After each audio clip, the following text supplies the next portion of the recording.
اب اگر وہ تسبیح کرنے والوں میں سے نہ ہوتے فلولا انہ کان من المسبحین للبث فی بطنہ الی یوم یبعثون، تو قیامت کے دن تک اسی مچھلی کے پیٹ میں رہتے. بہت بڑا سبق ہے اس میں. کیا کہ اس تسبیح کی وجہ سے وہ مچھلی کے پیٹ سے نکلے، مصیبت سے نجات پائی. کیا ہے تسبیح؟ لا الہ الا انت سبحانک انی کنت من الظالمین. ایک طرف اللہ کی پاکی بیان کی، دوسری طرف اپنی غلطی کا اعتراف کیا. تو اللہ سبحانہ و تعالیٰ نے ہمیں خبر دی ہے کہ وہ وہاں تسبیح کر رہے تھے، وہ نماز نہیں پڑھ رہے تھے وہاں، یا کچھ اور نہیں کر رہے تھے، تسبیح کر رہے تھے، کیونکہ مچھلی کے پیٹ میں اور کیا کر سکتے تھے. اور یہ تسبیح کرنا ہی ان کی نجات کا سبب بن گیا. تو یاد رکھیے، انسان کا نیک عمل اس کے کرنے والے کو اٹھا کھڑا کرتا ہے. خوشحالی میں کی ہوئی عبادت تکلیف میں کام آتی ہے. جیسے عام دنوں میں اگر آپ اچھی غذا کھاتے ہیں نا اور آپ کی امیونٹی اچھی ہو تو اول تو جراثیم اثر نہیں کرتے، اور اگر کوئی انفیکشن ہو بھی جائے تو آپ جلدی ریکور کر لیتے ہیں. ادروائز کیا ہوتا ہے؟ اسی لیے آپ دیکھیے کہ بڑھاپے میں ریکوری بہت لیٹ ہوتی ہے، کیونکہ طاقت نہیں ہوتی جسم کے اندر. جسم خود فائٹ کرتا ہے نا بیماریوں سے، وہ کر نہیں پاتا. تو یونس علیہ السلام پہلے بھی نیک کام کرتے تھے، بیچ میں تھوڑی سی غلطی ہو گئی، اور جب مچھلی کے پیٹ میں گئے تو کہا اللہ میری غلطی ہے، مجھ سے قصور ہوا.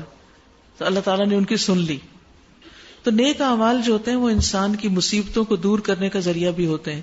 یاد کریے ان 3 لوگوں کا قصہ جو ایک سفر پہ جا رہے تھے، بارش ہوئی تو ایک غار میں چلے گئے، اور اتنے میں کیا ہوا، پتھر اوپر سے آ کے گرا اور دہانا بند ہو گیا اور وہ اندر قید ہو گئے. تینوں نے زور لگایا، پتھر ہلنے کا نام نہیں لے رہا تھا. اب موت یقینی تھی تو انہوں نے کیا کرنا شروع کیا، دعا کرنی شروع کی. دعا کیسے کی؟ اپنے نیک عمل کو وسیلہ بنا کے، اللہ میں نے جو یہ اور یہ کام کیا تھا اس کی وجہ سے میری اس مشکل کو آسان کر دے.